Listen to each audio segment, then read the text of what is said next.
네, 서울 노원갑 고영진 의원입니다.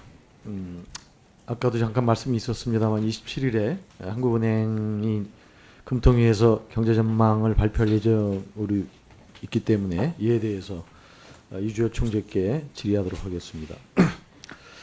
아시다시피 우리나라가 수출 중심의 소규모 개방 경제이기 때문에 이런 세계 경제 전망 또 우리 경제 전망이 굉장히 민감하게 반응할 수밖에 없지 않습니까? 5월 전망에서 뭐 올해 아주 비관적 시나리오로 가면 마이너스 1.8% 떨어질 거로 전망한 바 있죠. 네. 그리고 또 7월에 그런데 금통회의록을 보면 아직까지는 성장 경로가 그렇게 비관적 시나리오보다는 그래도 기본 시나리오 쪽으로 움직이고 있다. 또 이렇게 또 판단도 했었고요. 그런데 지금 8월 들어서 우리 코로나19 2차 유행이 지금 우려가 되고 있고, 그래서 결국은 상방 리스크보다 하방 리스크가 커진 상황 아니겠습니까? 그렇습니다. 그렇게 볼 때 우리 이주일 총재님의 물론 이제 그때 발표할 내용을 지금 뭐 얘기하실 수는 없겠지만 전체적으로 어떻게 보고 계시는지 간단하게 좀 말씀 좀 해주십시오. 네. 지금 뭐 고 의원님께서 말씀하셨듯이 이제 하방 리스크가 커진 게 사실입니다.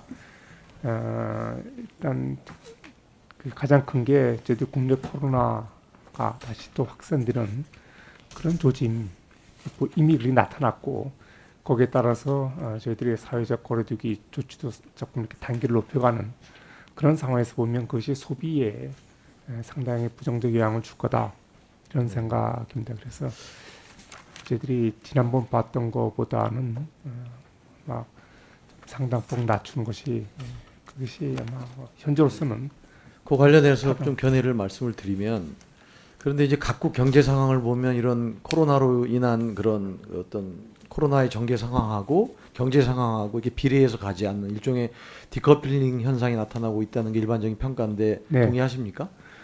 지금 현재 그런 현상이 나타나고 있죠. 네, 그래서 물론 하방 리스크가 강해진 건 사실이지만은 코로나19가 계속 확산된다고 그래서 경제 전망도 그에 비례해서 굉장히 안 좋아질 것이다, 이렇게 보는 시각은 우리가 조금은 고려하고 경계할 필요가 있다고 보는데 어떻게 생각하시는지요?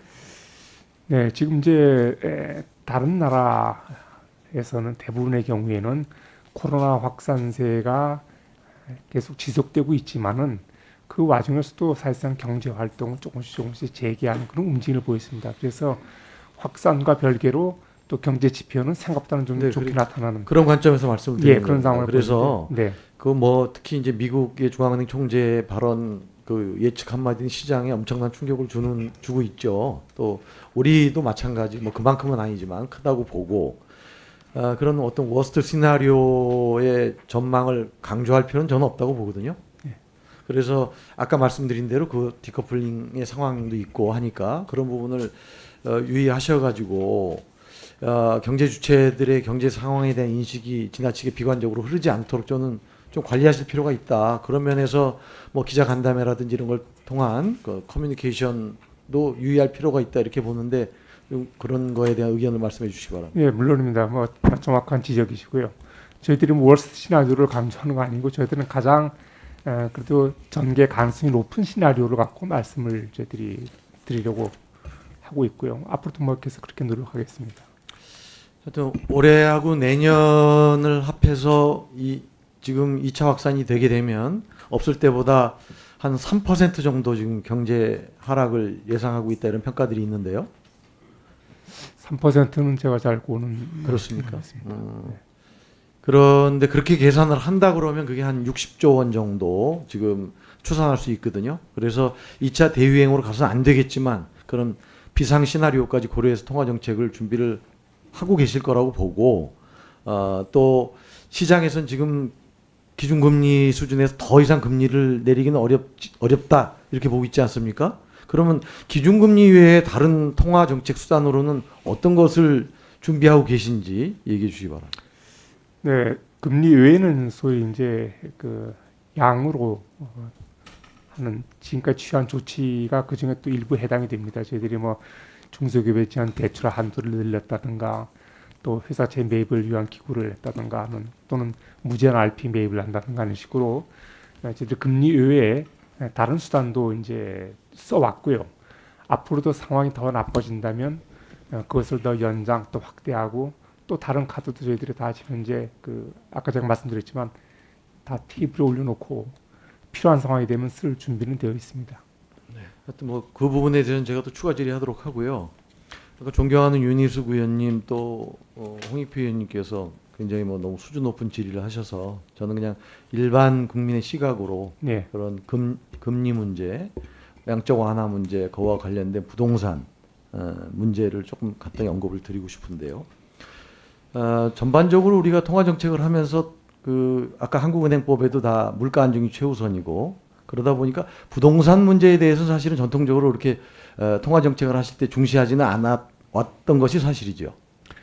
지금까지는 물가 안정에 대한 쪽에 더 초점을 맞춰왔던 건 사실입니다. 네, 근데 아까 홍익표 의원님 지적대로 양적 완화가 과거의 전통적인 방식하고는 다르게 지금 시장에서 나타나고 있는 것도 사실이고 네. 일반적으로 양적 완화 이후에 어떤 부동산 가격이 상승이 된다 하더라도 예, 그것이 소비 주체들이 그로 인해서 여러 가지 소비 여력이 왕성해지고 그러면서 경기 진작에 도움이 돼 왔던 것이 일반적인 그 현상이었는데 지금 우리나라는 뭐 아파트 가격의 수도권과 뭐 또 그렇지 않은 지역의 차이도 있고 그런 것도 있습니다만 또 대표적인 것이 지금 그런 것들이 전혀 어떤 부의 효과로 연결되고 있지 않다. 예. 그렇게 얘기되고 있지 않습니까? 그렇습니다. 결국은 예. 다주택자들만 어떤 소비 여력이 생겨서 그 경제 활동이 활발해지고 1주택자는 별 변화가 없고 전세입자들은 오히려 이제 지갑을 닫는 그런 현상이 일어나고 있거든요. 그래서 결국은 양적 완화가 부동산 시장과 이런 주식 시장으로만 가고 있고 그로 인해서 아무런 긍정적인 효과가 추가로 발생되지 않고 있다는 점을 한국은행도 고려를 해서 통화 정책을 할 때 부동산 부분에 대해서도 특히 물가 안정 목표가 2%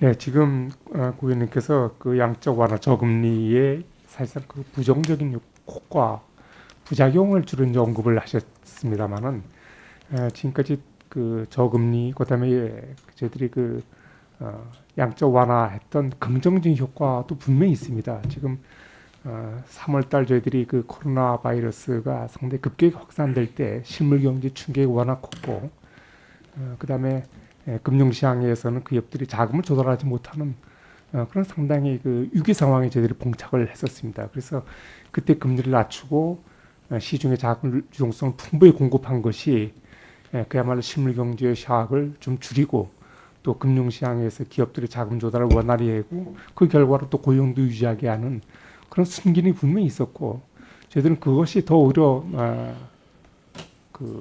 더 인정해야 될 거라고 봅니다. 물론 이제 그에 따른 또 부작용이 있죠. 자산 가격이 상승하는 것도 있습니다만은 그럼에도 불구하고 그 통화 완화 정책에 대한 긍정적인 효과가 저희들은 혹시 그게 더 컸다고 저희들은 생각을 하고 있습니다.